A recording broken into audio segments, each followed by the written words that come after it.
Hello，大家好，歡迎大家收聽新一集嘅奇聞速遞 Podcast。上一集呢，我哋分析咗李永漢娶錯老婆帶出好仔不如好新抱嘅重要性。今集呢，我再嘗試分析李永漢呢一個人究竟係點樣練成無恥啃老族呢？我相信呢，絕大部分人呢都討厭呢一群大食懶但與此同時社會呢又鼓勵躺平呢種風氣點解會咁矛盾呢？今日呢，就用心理學、社會學嘅理論以及咧攞大家最關心李家鼎同佢大仔李永漢嘅血淋淋例子嚟一次深度剖析。我哋咧要睇下到底一個家庭點樣運作先至會咧親手培養出一個啃老族，最後咧搞到全家咧自食其果。而做仔女嘅又係咪真係可以完全扮無辜推卸所有責任呢？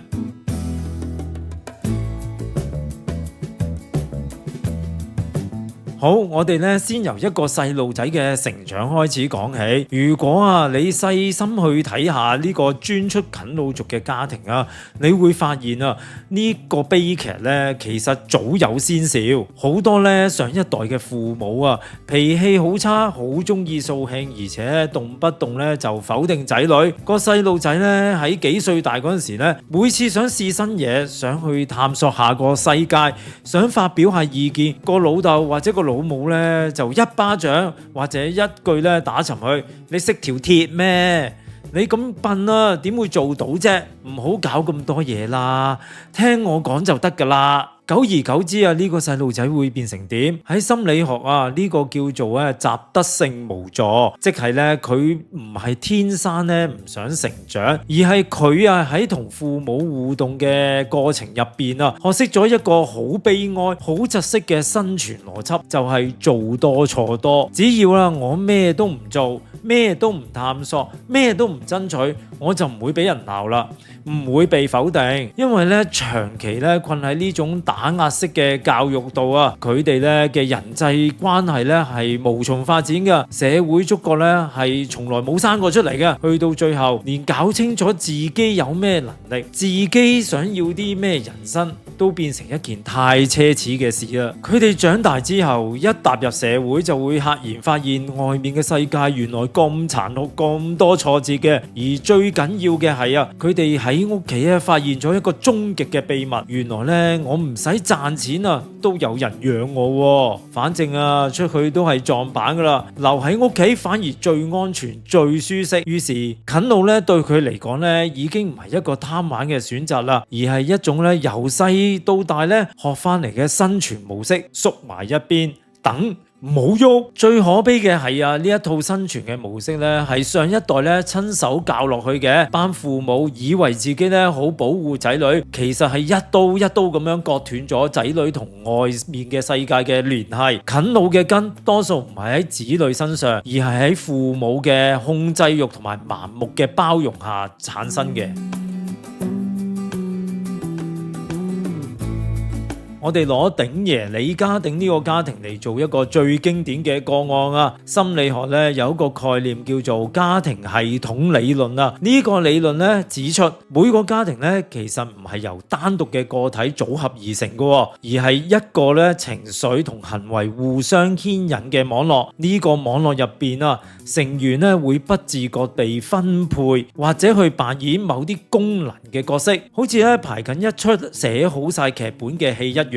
喺李家呢個家庭系統劇本入邊每個人嘅角色咧都分配得清清楚楚。鼎爺係扮演嘅係無限責任嘅供應者，即使佢已經81歲高齡本來應該享緊清福噶嘛，但係佢依然咧喺幕前演出，入廚房咧切到隻手傷晒，瘋狂工作咧養活3代人。咁大仔李永漢咧，佢喺呢個系統入邊咧，不自覺地分配或者係選擇扮演一個依賴者嘅角色，長期失業，多年嚟每月咧都要靠父親嘅津貼過活。最恐怖嘅地方喺邊度？係呢種角色咧，一旦被固化咗啊，就會變成一個死循環啦，邊個都打破唔到。鼎爺咧作為無限責任供應者啊，佢嘅每一次付出，每一次失錢，每一次幫手包底，表面上咧係幫緊個仔啊，但本質上咧係不斷強化緊永漢嘅無力感。潛台詞即係你冇咗我，你根本生存唔到。而永漢表現出嚟嘅廢佢嘅無力，佢嘅無所作為反過來咧又向鼎爺證明咗一件事。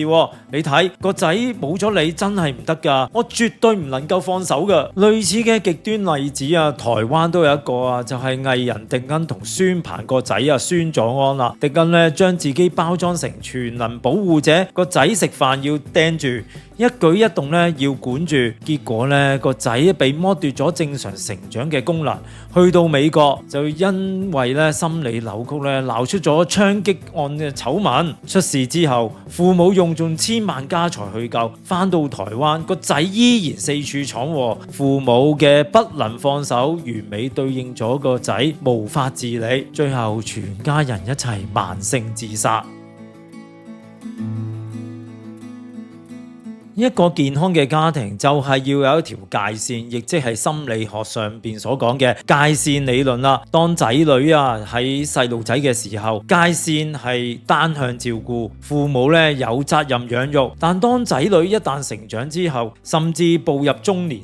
呢條界線咧就應該要慢慢轉變啦，從單向照顧變成兩個獨立成年人咧嘅之間互相支持。但喺你家呢條界線咧一早消失得無影無蹤啦。一個45歲自己都做埋人哋老豆嘅中年男人每月仲收緊自己老豆5萬蚊嘅生活費，而大家都覺得理所當然，呢個就叫做常態化依賴啦。界線模糊，對於父母，佢哋被綁喺一個必須繼續付出至死方休嘅枷鎖度，連老都老得唔安樂。而至於仔女，佢哋代價更慘，因為咧佢哋被剝削咗一個作為人最核心嘅嘢，為自己人生負責嘅機會。直到最近鼎爺終於忍無可忍啦，頂唔順大仔嘅揮霍同老鳳，終於要喊停，要斷糧啦。鼎爺試圖收回一條早就應該要劃清嘅界線，但問題係而家先至嚟劃線太遲啦。呢條線消失咗40年啦，條線呢一早已經入咗肉，你而家夾硬要將條線扯翻出嚟，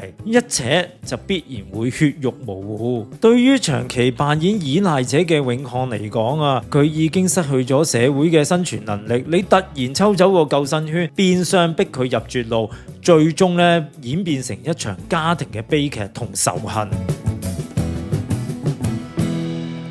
講到呢度你可能會話阿潘，你咁樣講，李永漢即係冇責任啦，即係佢老豆老母養出嚟自作業啦。各位唔好激動，聽埋落去先。我今日咧做呢個節目咧，雖然係幫大家揾咗啃老嘅根，源自係上一代，但絕對唔代表啃老族自身可以完全免責噶。當你係一個10幾歲嘅細路你冇經濟能力，思想未成熟，家庭系統對你嘅扭曲，你可以怪父母。但當你已經20幾歲、30幾歲人，甚至好似李永漢咁已經成45歲嘅人嘅時候你一個擁有完全行為能力嘅成年人真係可以將自己嘅人生所有嘅失敗通通老諷咁樣推到去父母身上咩？冇錯，你的確咧擁有一個好糟糕嘅童年你的確有一對好差或者好窒息嘅父母但當你成年之後，你接觸到出面嘅世界睇到其他人係生活係點嘅話，自己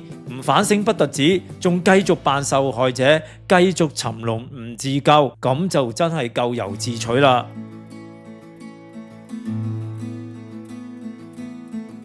最後我想講下而家嘅社會風氣大家有冇發現而家上網周圍都吹緊一種風氣，叫做躺平，叫內卷不如躺平啦。甚至呢幾年呢好流行講咩 MBTI 16型人格成家人呢都標榜自己係 I 人，係社恐。社恐同 I 人本來呢只係一種性格特質，但係唔知由幾時開始呢種詞語好似變成一塊免死嘅金牌一樣，好多後生仔咧一遇到返工嘅壓力或者同同事相處唔融洽，就會第一時間塞個標籤俾自己，我係 I 人嚟噶嘛，外面個社會咧太有毒啦，我根本唔適合出邊返工。久而久之，呢種網絡文化無形中變成一個完美嘅保護傘啦，為好多想逃避社會、想縮翻入屋企嘅啃老嘅人咧，提供咗大條道理嘅藉口。佢哋覺得全世界都叫人躺平啊，我縮喺屋企唔接觸社會都好合理啫。躺平唔係唔得，大前提係你用自己嘅錢，唔好叫其他人同你埋單，咁你就可以躺一世啦。好啦，今日嘅分享就到呢度啦，希望呢一集嘅分析可以帶俾大家一啲嘅衝擊同反思。你身邊又有冇呢啲巨嬰嘅故事？歡迎喺我下邊嘅留言。如果咧中意我呢集嘅 podcast，記得 subscribe 同 share 俾身邊嘅朋友啦。我哋下一集再見，拜拜。